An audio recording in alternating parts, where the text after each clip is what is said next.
Parsem félicite le peuple burundais pour cet anniversaire, mais interpelle la conscience du peuple burundais sur le rôle de l'accord d'Arusha comme pilier de l'indépendance et de la stabilité dans notre pays. Nous partons de cela parce que, nous disons cela, nous affirmons cela parce que on a pu voir que quand des pays sombrent dans des guerres civiles, dans des crises politiques interminables, des fois leur indépendance s'en trouve menacée ou disparaît, mais tout court. Et le Burundi, à un certain moment, a entré la hache de guerre en signant un accord de paix, de réconciliation, en l'occurrence l'accord de paix d'Arusha. Cet accord mérite alors d'avoir ramené la paix au Burundi, de nous avoir apporté des acquis comme les forces de l'ordre national, qui inspirent confiance en tout le monde, et surtout son caractère inclusif. Parce qu'aujourd'hui, on parle de l'accord de paix pour la paix et la réconciliation.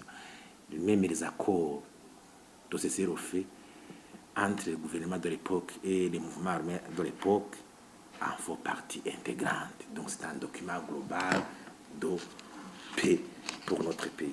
Et surtout aussi l'accord d'Arusha, c'est une version, nous disons que l'accord d'Arusha, c'est une version améliorée de la charte de l'unité nationale, parce que et là, l'accord d'Arusha a réussi là où la charte de l'unité nationale a échoué, vous savez. Et nous nous sommes dit que ça serait bien d'immortaliser cet événement, cet accord pour l'intérêt supérieur de notre nation. C'est pour cela que Parsem a proposé 10 points, 10 éléments qui marqueraient l'immortalisation de l'accord d'Arusha de la paix et la réconciliation.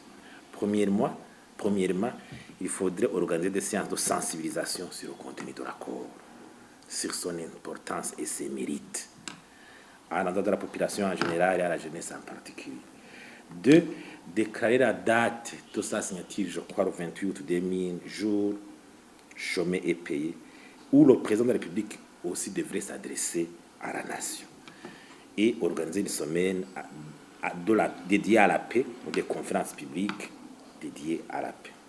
Quatrièmement, le rôle de suivi de la mise en application de l'accord pourrait être confié par exemple au Conseil national de l'unité nationale et de la réconciliation et à l'Observatoire national pour la prévention et la lutte du génocide. Ce sont deux conseils qui sont prévus par la Constitution de la République du Burundi.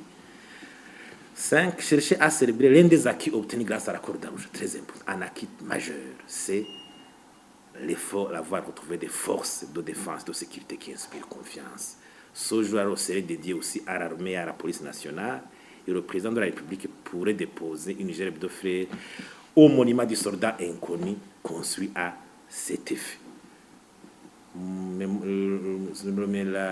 monument du soldat inconnu signifie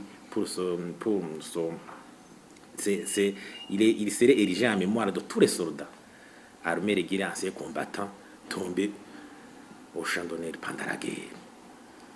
6. On cherchait à baptiser une rue, l'accord d'Arusha, et au médiateur qui nous a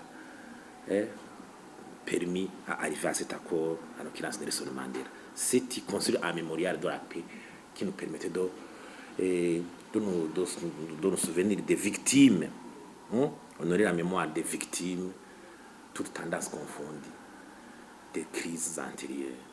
Les dates plus importantes seraient gravées sur les murs de son mémorial. 8. On pourrait réaliser un film sur CD intitulé Amahoro yaje gute, qui montrerait comment l'accord d'Arusha et les autres accords de cessez-le-feu ont permis à retrouver la paix. Ça serait un film pour la sensibilisation de la jeunesse.